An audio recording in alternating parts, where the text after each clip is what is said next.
खारन गोदानै एसटि थिसनोब्ला बेयाव खहा जायिनि कुनु रावबो बेबादिहाय फर्मुला दिहुननो हानाय नङा आरो बेखौहाय बे थाखानाय एसटिफ्रा गनायनायबो नङा दिनै लिडार मानगोनां रायजोफोर लिडार बेफोरबायदिखौसो जोंनि बर' हारिनि सासे गोख्रों लिडार होननानै बुङो। दिनैहाय अनजालि दैमारी मेमा जा बायदि खोथा बुंबाय आंनिफ्राय सेलुट आं रेसपेक्ट होयो। दिनैनि दिनाव गासैबो बर' हारिनि दैदेनगिरि लिडारफोरा नोंथां बायदि बुजिनायमोनब्ला नोंथां बायदि जानायमोनब्ला निश्चय दिनैनि बे जानाय दावराव दावसियाबो जानाय नङामोन, हारियाबो अलखदाव गोलैनाय नङामोन। दिनैहाय डक्टर अनजालि दैमारी मेमा जा बायदि खोथा बुंबाय बेफोरबायदि खोथाखौ जोंनि गासैबो साफ्रोमबो बर' हारिनि दैदेनगिरि लिडारफोरनि खुगानिफ्राय जोंनि गासैबो साफ्रोमबो बर' रायजो राजाफोरा ट्राइबेल माहारिफ्रा खोनासंनो लुगैदोंमोन। दिनैहाय डक्टर अनजालि दैमारी मेमनिफ्राय बे खोथाखौ खोनाबाय, बेनि थाखाय ओरैबायदि गोजोननाय मोन्दों जे जोंनि बर' लिडारफोरा दिनैसिम दासिम बेफोरबायदि खोथाखौ बुंफैफेराखै जे दिनैहाय फार्स्ट टाइम अनजालि दैमारी मेमा बुंफैबाय। सोरबा BPFआनो जा सोरबा UPPLआनो जा आरो एबसुआबो सिगाङाव बे एखे मोनसे खोथाखौनो बुंबोदों जे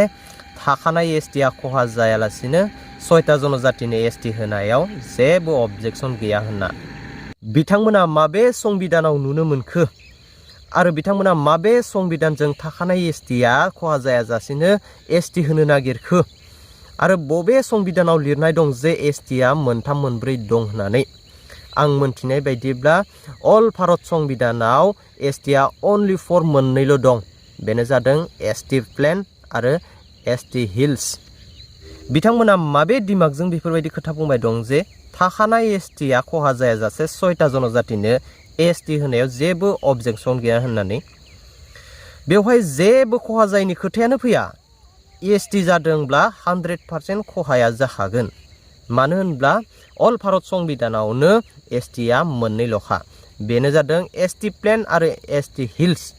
बेनि गेजेराव माबेबा मोनसेया खहा जागोन नङाब्ला मोननैनिबो गेजेराव खावसे खावसे खहा जागोन 6टा जनजातिया जुदि एसटि जायोब्ला। दिनैनि बर' दैदेनगिरि लिडारफोरा ओरैबायदि थार्ड क्लास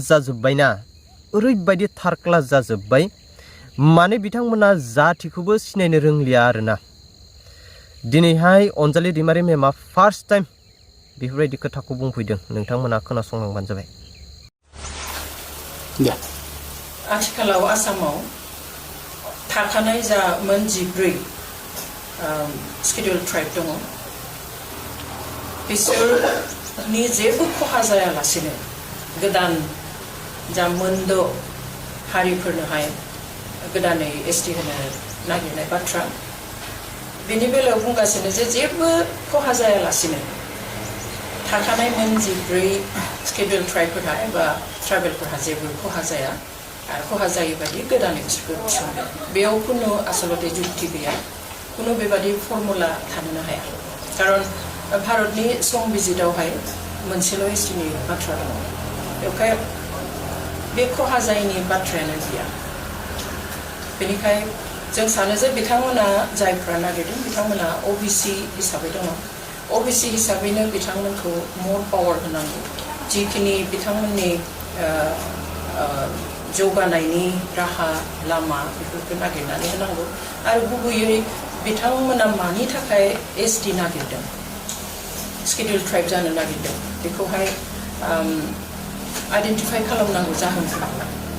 जे मा जाहोननि थाखाय बिथांमोना गोदानै एसटिआव हाबनो नागिरदों आरो बे जाहोनफोरखौ एसटिआव सोआलासिनो बेफोरखौहाय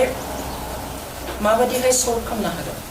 माबादिहाय समाधान खालामनो हागोन, बिनि लामाखौ सोरखारा आसलते नागिरनो नांगौ। खारन गोदानै एसटि थिसनोब्ला बेयाव खहा जायिनि कुनु रावबो बेबादिहाय फर्मुला दिहुननो हानाय नङा आरो बेखौहाय बे थाखानाय एसटिफ्रा गनायनायबो नङा। दिनै स्पेशली आहमनि बेलायाव जों नुदों जे बिथांमोना बुंदों जे जोंनो साख्रिनि रिजार्भेसन नाङा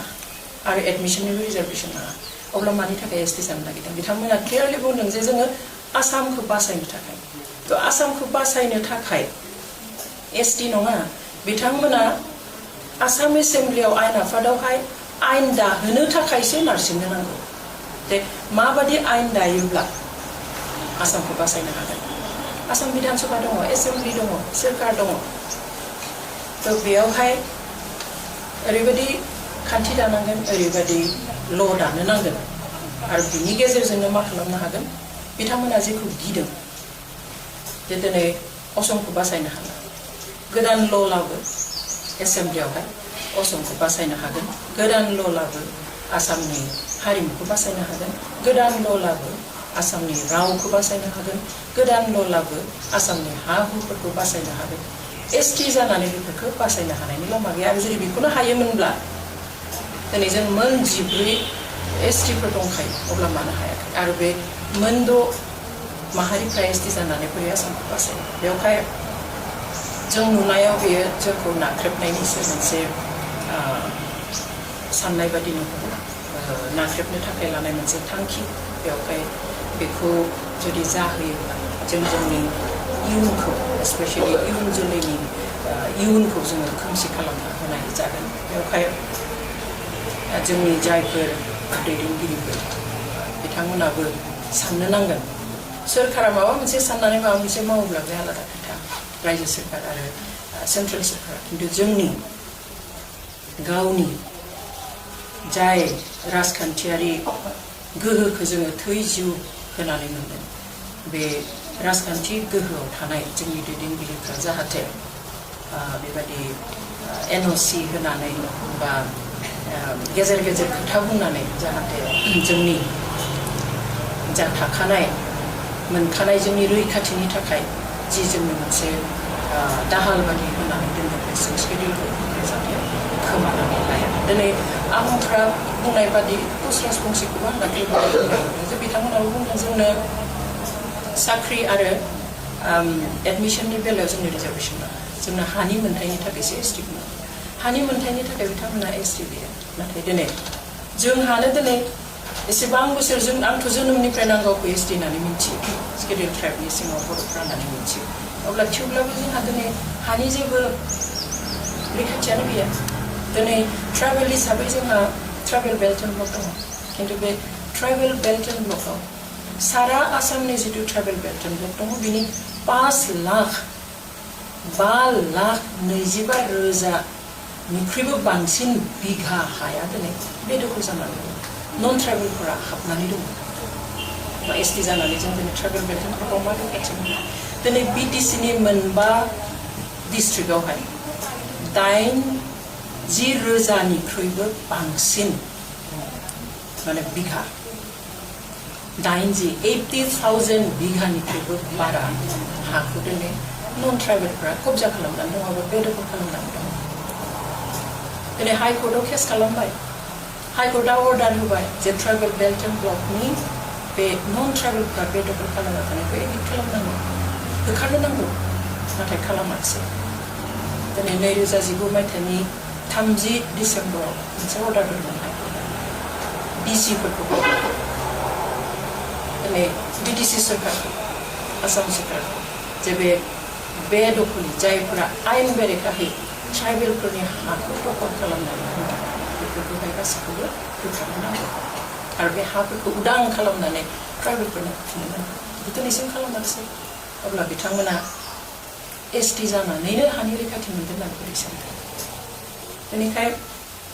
खोथाफ्रा एसेबां इजि नङा आरो सम बिजिताव कुनु माबा भि माबा आर माबा इउ बेफोरबायदि कुनु एसटि थानाय माने गैया जानोबो हाया आरो बेफोरबायदिखौ जुदि मालाबा दिनाव खालामोब्लाबो जों सानो बेफोरनि थाखाय अनेक बोसोर नेनो नांगोन अब्लासिम हयथ' जेबोआनो थाहैनाय नङा खालि जोंनि गेजेराव बे नांलाय खमलायफोरा जालायबाय थागोन दिनै बायदिसिना गिदिर गिदिर इस्युनिफ्राय डाइभार्ट खालामनानै जोंनि जि मोन्थाय बेखौ दिनै लोरबां खालामनो नागिरदों बेखौ जोंनिफ्रायबो स्टेन्डखौ जोङो क्लियार खालामो आरो बेखौहाय दिनैनि खोथा नङा आं पार्सनेलि हिसाबैबो आं गोबां बोसोरनि आगोलनिफ्रायनो बे जितु प्रप'जाल फैबाय थादों बे प्रप'जालनि बेरेखा आं बुंगासिनो बिथांमोननि जौगानायनि बेरेखा जों नङा नाथाय जि जाहोनफ्राव बिसोर नागिरदों बे जाहोननि थाखाय एसटि जानांगौनि जेबो गोनांथि गैया बेनिखाय जों सानो जे खालि जोंखौ मोनसे हारासमेन्ट होनाय जों ओरैनोबो जोंहा जेबो गैखाया आरो गैयिखायनो जोंनि रैखाथिनि थाखाय बे बेबस्थाखौ खालामदों आरो दिनै बे बेबस्थायाव जुदि जों खालि 45 लाखसोल' मानसि दङ 14टा मोन 14 एसटि ट्राइब्सफोरनि गेजेराव ओजों जायफ्रा बिदों 6टाल' जानो हागौ जों अबस्थाया नाथाय बेयाव 1.5 कोटि आसामनि टटेल पपुलेसन जेसेबां जोंहा आसामाव अनजिमा दङ सुबुं अनजिमा बिनि खावसेयानो बेयाव हाबनानै दङ अब्ला माबादि बेलेन्स जानो बे 45 लाख आरो 1.5 कोटिनिख्रुइबो बारा दा बोरै बेलेन्स बोरै गसंथानो हानाय जों अरिजिनेल ट्राइबेलफ्रा बेवहाय बे खुनु पथे सम्भब जाया जुदि बिथांमोना माखौबा गिदोंब्ला मानिबा थाखाय दिनै असमिया बा आसामा जोबनोसै बा थ्रेट फैदों होननानै सानदोंबा बे थ्रेटफोरखौ आइडेन्टिफाइ खालाम आरो बे थ्रेटआ जोंनिफ्राय फैयाखै बेवहाय बेखौ रोखा जानांगोन आरो बिथांमोनाबो बुजिनो नांगोन दिनै जुदि जों नायो जे आसामाव जुदि जोङो मोनसे कमिउनिटिनि हारिखौ जुदि जोङो बिजिरनानै नायोब्ला आहमनि गेजेरावनो जोङो बयनिख्रुइ सिंगल मोनसे कमिउनिटि हिसाबै बिथांमोनानो बयनिख्रुइ गोजौ बयनिख्रुइ बारा साख्रि मावग्रा बयनिख्रुइ बारा धोनि बयनिख्रुइ बारा फरायनाय बयनिख्रुइ बारा फरेन कान्ट्रिफोराव आसामनि सासेल' नङा चिफ मिनिस्टार जालांनाया बेवहाय बिथांमोन बादि एडभान्सड मोनसे माहारिया जुदि जों बादि जायफोरखौ दिनै एसटि मर्यादा होनानै दोनख'आबा रैखाथि होआब्ला जोबलांगोन होननानै साननाय बे हारिफोरजों जुदि दिनै थाफानो नागिरोब्ला बे जोबोद दुखुनांथाव आरो दिनै सोरखारा खालि राजखान्थिनि मुङाव राजखान्थि खालामोब्ला मोजां आरो बेनिखायनो मोजाङै बाथ्राफोरखौ साननानै दिनै इलेक्सननि थाखायल' हिसाब खालामालासिनो गावनि सोरखारखौ बासायनो थाखायल' हिसाब खालामालासिनो थारैनो बे जेनुइन जायफ्रा अरिजिनेलि क्राइटेरिया कनस्टिटिउसनाव होनाय क्राइटेरिया फुलफिल खालामनाय आरो दासिमबो जोथोन लानो गोनां जोंफोरबादि बे मोन 14 जा ट्राइबेल माहारिफोर दङ बिथांमोननि खोथा साननानै जाहाथे पलिटिक्सनि नामाव जाहाथे पलिटिक्स खालामा बेखौ जों जोंनिफ्राय खावलायो दा जे आथिखालाव मोनसे खोथा ओंखारबाय थादों बयबो बुंबाय थादों जे आथिखालाव थाखानाय एसटिफोरनि जेबो खहा जायालासिनो गुबुन मोनद' हारिफोरनो एसटि होब्ला जोंहा बुंनांगौ गैया खिन्थु बे खोथाया जानो हाया बेवहाय खुनु जुक्तियानो गैया खुनु बेबादि फर्मुलायानो थानो हाया जे गोदानै मोनद' हारिफोरखौ एसटि खालामगोन आरो गोजामफ्रा खहा जाया बे जानोनो हाया खहा जाथारगोन बेनिखाय दिनै अनजिमाखौ नायब्लाबो जों नुयो जे जोंहा 14टा गाहाम जदिउ हारिफोर दङ बिनि अनजिमाया 45 लाखफोरल' आरो बिथिंजाय गोदानै अनजिमाया माने हारिनि अनजिमाया खम 6टा खिन्थु बिसोरहा 1.5 कोटि आसामनि गासै जेसेबां सुबुं अनजिमा दङ बेनि खावसेयानो बिसोर अब्ला माबायदि बेलेन्स जानो बे बेलेन्स जानोनो हाया आरो थाखानाय एसटिफोर माने फोरनि जेबो खहा खालामालासिनो गुबुन एसटि होगोन होननानै बुंनाया जेबो ओंथि गैया बे जानो हाया एसटि थाखानायाव गोदान एसटि खालामोबा खहा जाखागोन